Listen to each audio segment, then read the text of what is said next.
Assalamualaikum warahmatullahi wabarakatuh. Halo rekan-rekan mahasiswa semuanya.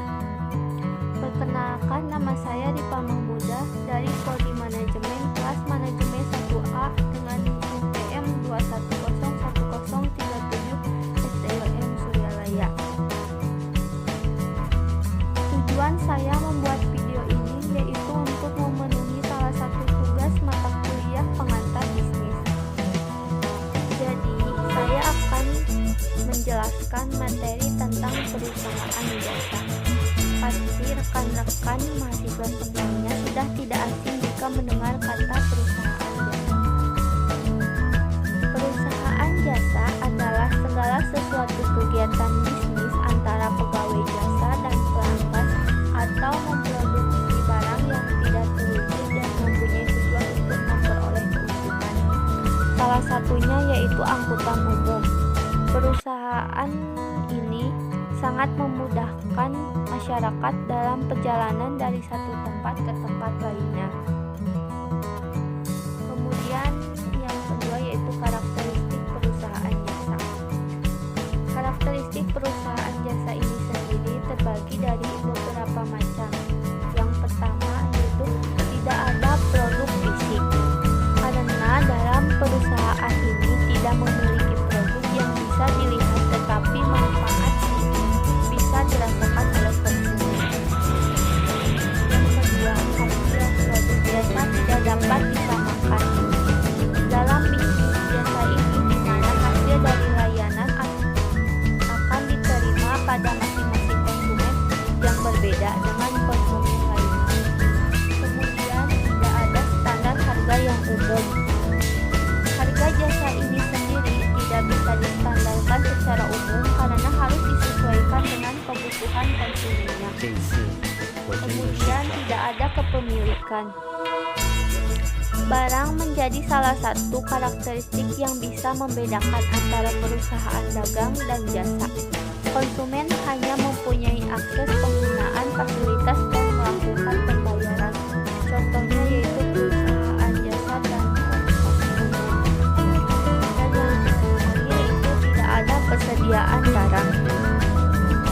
Perusahaan jasa yang menjual layanan tidak dapat disimpan sebagai investasi untuk jangka panjang karena tidak adanya produk fisik.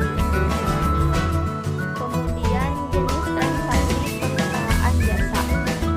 Jenis transaksi perusahaan jasa ini terbagi dari 4 macam. Yang pertama, investasi.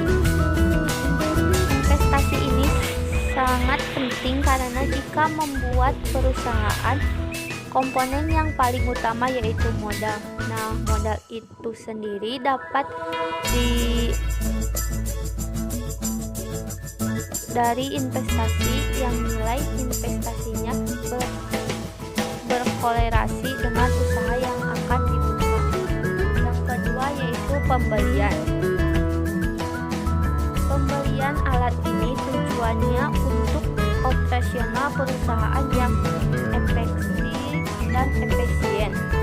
Kemudian pendapatan. Untuk memperoleh pendapatan maksimal, perusahaan akan berusaha menyediakan jasa terbaik untuk konsumennya. Pendapatan akan digunakan untuk kebutuhan operasional perusahaan. Kemudian yang terakhir yaitu pembayaran. Pembayaran adanya komponen penting seperti pembayaran sewa tempat, listrik, internet, dan lain-lain sebagainya. Kemudian contoh perusahaan jasa.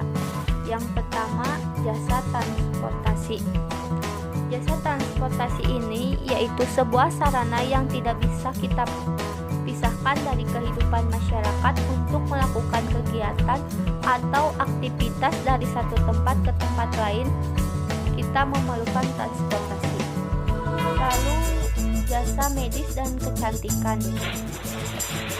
Pelayanan jasa ini bisa menggunakan skill yang biasa dilakukan seperti seorang dokter, perawat, bidan, dan tenaga kesehatan lainnya.